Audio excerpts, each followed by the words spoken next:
오늘의 말씀은 이사야서 61장 1절로 3절까지 말씀입니다.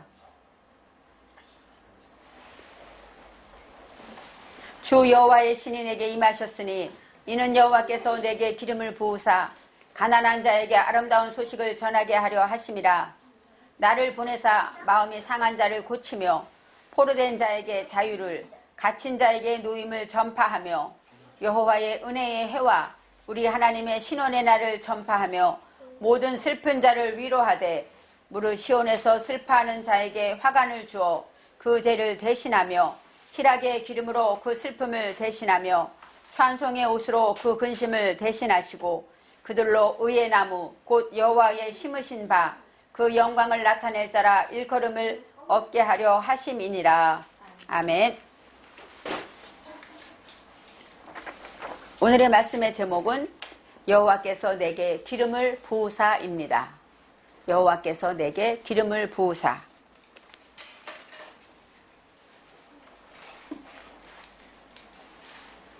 오늘의 말씀은 이사야서입니다. 이사야서는 우리가 잘 아는 대로 이사야 선지자가 예언한 예언서입니다. 이사야 선지자는 이스라엘 백성의 죄와 허물로 인하여 포로로 잡혀가고 그 다음에 여러 가지 어려움을 당하는 이야기를 예언하고 있습니다. 이사야서 40장부터 66장까지는 그 앞에는 고통과 앞으로 죄를 지었기 때문에 많은 고난을 당하고 하나님 앞에 벌 받을 것이다 얘기하고 40장부터는 이제 그렇지만 하나님께서 메시아를 통해서 너희를 구원하실 것이다. 그리고 위로하실 것이다. 부흥케 하실 것이다. 이런 위로의 말씀이 예언하고 있습니다. 이사야 선지자는 성경에 보면은 우시야 왕이 죽던 해에 하고 자기 간증이 나와요. 그래서 우시야 왕이 BC 739년에 죽었습니다. 그래서 이사야 선지자가 활동한 시기, 이사야서를 기록한 시기를 따지면 BC 730년에서 680년까지 그때의 이사야 선지자가 활동하며 예언하고 기록하였다. 이렇게 생각할 수가 있습니다. 730년에서 이 사이에는 남유다가 722년에 바벨론에 포로로 잡혀가는 사건이 있습니다. 그렇기 때문에 이사야가 예언하는 그 당시에는 유다 백성이 포로로 잡혀가 있기 때문에 많은 고통과 어려움과 슬픔을 당하고 있다고 생각하면서 이 말씀을 우리가 기억해야 합니다. 이 이사야서 61장 1절에부터 3절의 말씀은 예수님께서 직접 하신 말씀입니다. 누가복음 4장에 예수님께서 친히 성경을 펴시고 이사야서 이 말씀을 읽으셨습니다. 그래서 오늘은 이사야서에 있는 말씀과 누가복음에 예수님이 하신 말씀에 대해서 다시 한번 생각해 보려고 합니다. 1절에 주 여호와의 신이 내게 임하셨으니 여호와의 신 바로 루아우 엘로힘 하나님의 신인데 루아우 예후바 여호와의 신 하나님의 영을 말하고 있습니다. 그런데 주입니다. 주는 아도나이. 아도나이라는 것은 하나님인데 어떤 뜻이냐? 나를 다스리고 나를 판단하시는 하나님이다. 이런 뜻입니다. 그래서 지금 여호와께서 나를 판단하시고 나를 다스리면서 여호와의 신이 내게 임했다. 이렇게 말할 수 있습니다. 내게 임하셨다라는 것은 알입니다. 알. 바로 올라왔다. 성장했다. 또 밝아지다. 이런 뜻이 있습니다. 여호와의 신이 나를 판단하심으로 인하여 내가 성장하게 되었다. 이렇게 말할 수도 있습니다. 이제 이는 여호와께서 내게 기름을 부으사 하고 나옵니다. 이는 이 이는이라는 것이 어떤 뜻이냐면 왜냐하면 아니면 그러니까 이런 뜻인데 원어에서는 야안이라고 나옵니다. 야안이 무슨 뜻이냐면 아나라는 동사인데 응답하다, 증거하다, 화답하다 이런 뜻이에요. 그러니까 여호와의 신이 내게 임한 그 증거가 응답하신 것이 어떤 역사가 일어나느냐? 여호와께서 내게 기름을 부으셨다. 이렇게 설명이 됩니다. 여호와께서 기름을 부으신 것은 여호와의 신이 내게 임하였기 때문이라는 것입니다. 그래서 여호와께서 내게 기름을 부으사 할 때 여기 기름 붓다가 마샤후입니다. 마샤후는 우리가 아는 메시아 바로 그런 뜻이고 이 메시아라는 것은 기름을 붓다, 바르다, 문지르다 그런 뜻이 있습니다. 또 기름을 발라서 성별하다 이런 뜻이 있어요. 우리가 성도라고 말하죠. 성도는 뭐예요? 구별된 성도를 말하는 것처럼 특별히 기름을 발라서 구별하다 이런 뜻이 있습니다. 이 당시에 기름을 부어서 구별하는 직분이 세 가지가 있는데 왕과 제사장과 선지자에게 기름을 부어서 나옵니다. 그래서 성경에 보면은 사무엘상 10절에 사무엘이 사울에게 왕으로 기름 부은 장면이 나옵니다. 이처럼 왕이나 제사장이나 선지자에게 특별히 구별해서 기름을 부었습니다. 그 다음에 기름을 붓다. 그럼 요즘은 기름 붓는 일이 없죠. 기름병을 취하여 부었다. 성경에 그렇게 나와 있습니다. 그러니까 다른 것이 아니라 기름병, 하나님의 이 기름을 가지고 기름병을 머리에부터 아래까지 부었다. 이런 그림으로 설명하면 됩니다. 그런데 요즘은 그런 일이 없죠. 그래서 안수식이라는 것, 안수라는 건 뭘까요? 손을 얹고 기도하다. 예전으로 말하면 기름 부음의 역사일 것입니다. 이제는 하나님께서 기름을 부었는데 가난한 자에게 아름다운 소식을 전하게 하십니다. 여기 나와요. 가난한 자, 마태복음 5장 3절에 예수님이 말씀하실 때 심령이 가난한 자는 복이 있나니 천국이 저희 것이며, 이런 심령이 가난한 자도 여기에서 가난한 자에 들어 있습니다. 이 가난하다, 이거는 뭐냐면 아나인데, 아나는 겸손하다, 낮추다 이런 뜻이 있어요. 그 다음에 자신을 단련하고 수고하고 또 괴로움을 받고 천대받는 것도 가난하다라고 말합니다. 우리가 물질이 없어도 괴롭죠. 그 다음에 괴롭고 수고해야 되고, 물질이 없음으로 인하여 천대받을 때도 있습니다. 그러니까 가난하다는 얘기는 영적인 가난함도 있고 육적인 가난함도 있습니다.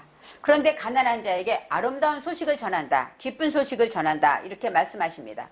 바로 복음을 전한다는 것입니다. 어떤 복음인가? 이제 다음 절에 나옵니다. 나를 보내사 마음이 상한 자를 고치며, 이렇게 나옵니다.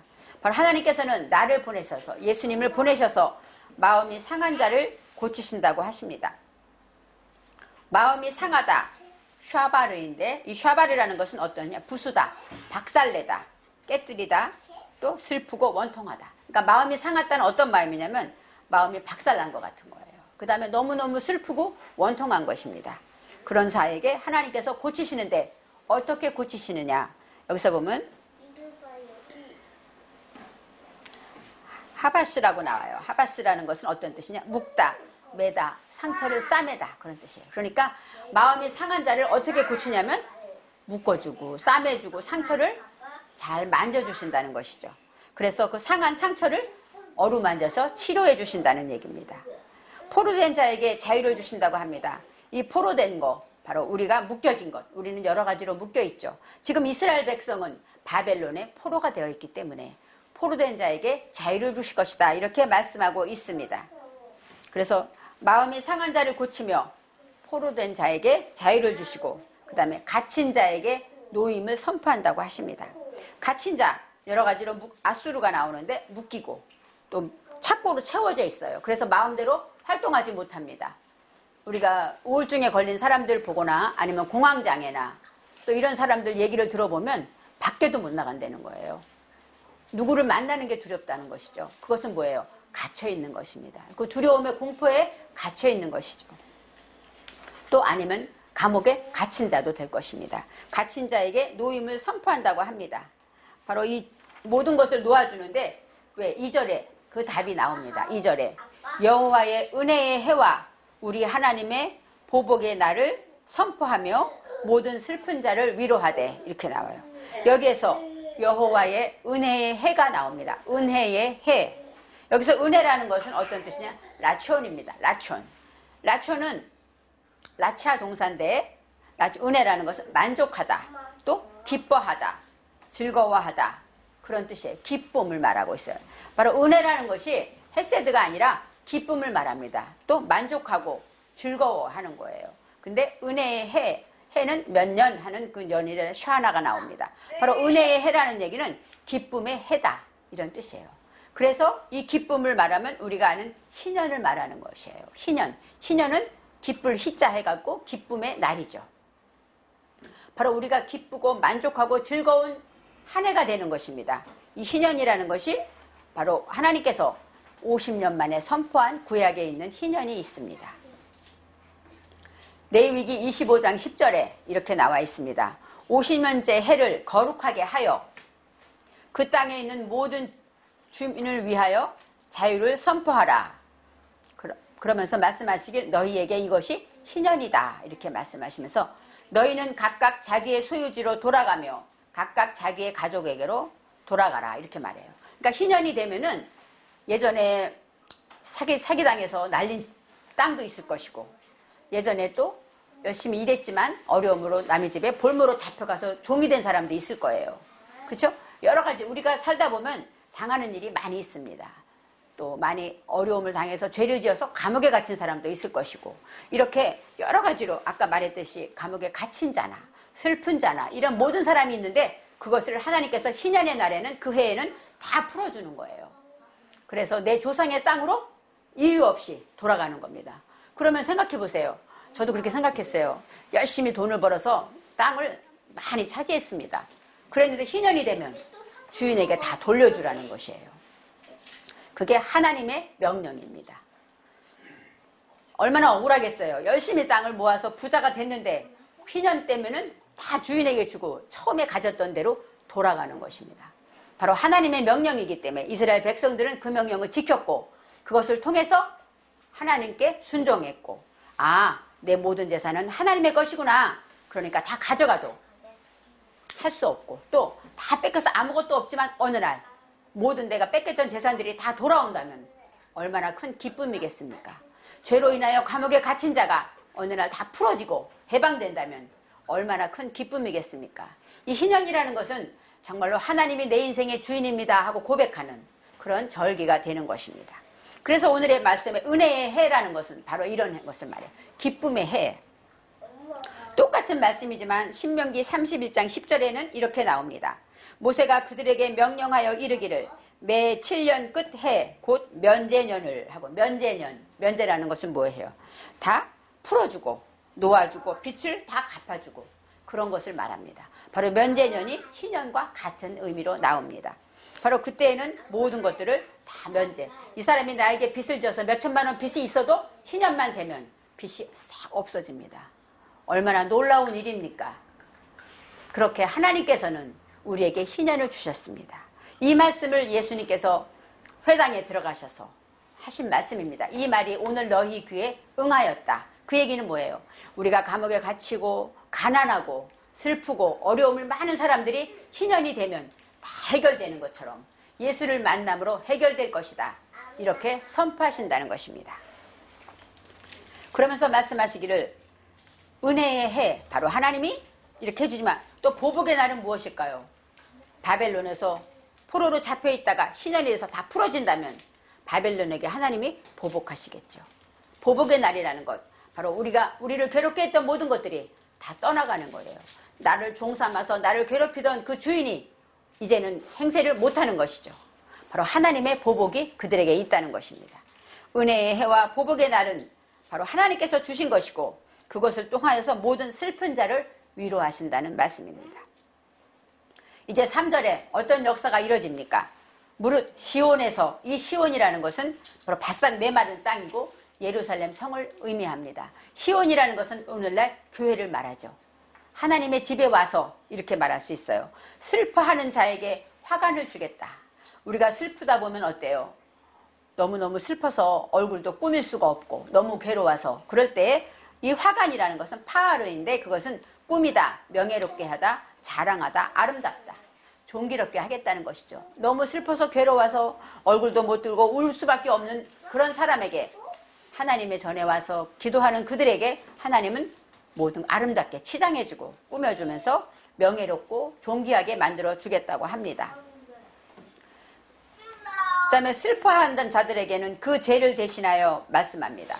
그 죄를 대신하여 슬퍼하는 자는 원래는 슬플 때는 어려움을 당하면 우리나라도 옛날에 부모가 죽거나 그러면 어떻게 해요? 베옷을 입었죠. 그 얘기는 뭐예요? 부모가 죽었으니까 나는 슬프다. 나는 죄인이다. 이런 뜻으로 베옷을 입습니다. 이스라엘도 큰 고통을 당하거나 슬픔을 당하게 되면 베옷을 입고 죄를 발랐다고 합니다. 이 죄라는 것은 뭐예요? 나는 죄인입니다. 이런 뜻이에요. 그래서 슬퍼하는 사람은 보통 베옷을 입고 죄를 발라야 되는데 하나님께서는 죄 대신에 화관을 주겠다는 것이죠. 또 대신하여 희락의 기름으로 슬픔을 대신하고 슬퍼서 고통하고 힘든 사람에게 기쁨의 기름을 부어주겠다는 것입니다. 또 근심으로 인하여 날마다 어떻게 하면 좋을까? 어떻게 하면 이 문제를 해결할까? 하고 얼마나 근심했겠습니까? 빚도 조금 날라오고 또 자식들은 포로로 잡혀가 있고 막 종으로 가 있고 슬픔이 항상 가득해서 근심이 떠나지 않는 그런 사람에게 여호와의 희년을 통하여서 찬송의 옷을 주겠다는 것입니다. 바로 찬송이라는 것은 할날인데 사랑하다, 뽐내다, 축하하다, 찬양하다. 바로 뽐내고 이제는 예전에는 내가 종으로 너무너무 슬프고 근심지었지만 이제는 기쁨으로 찬양하게 되었다는 것입니다. 그러면서 마지막에 또 하나님이 축복하실 때 그들이 의의 나무 곧 여호와께서 심으신 바 영광을 나타낼 자라 일컬음을 받게 하신다. 그 얘기는 뭐예요? 그들은 의의 나무, 의다. 의라는 건 체데크, 올바르고 정직하고 또 옳고 정당하다. 공의롭다. 왜요? 하나님이 심으신 공의로운 하나님이기 때문에 그들은 이렇게 하나님의 슬픔을 통하여서 모든 것을 회복된 자들은 어떤 사람이 되어야 합니까? 영광을 나타낼 자다. 여호와의 영광을 나타낼 자가 되는 것입니다. 어느 날 내가 감옥에 있었는데 아무 이유 없이 풀어진다면 그 사람은 뭐라고 말하겠습니까? 이 모든 것은 하나님의 은혜입니다. 하나님이 희년을 주셨습니다. 말하겠죠.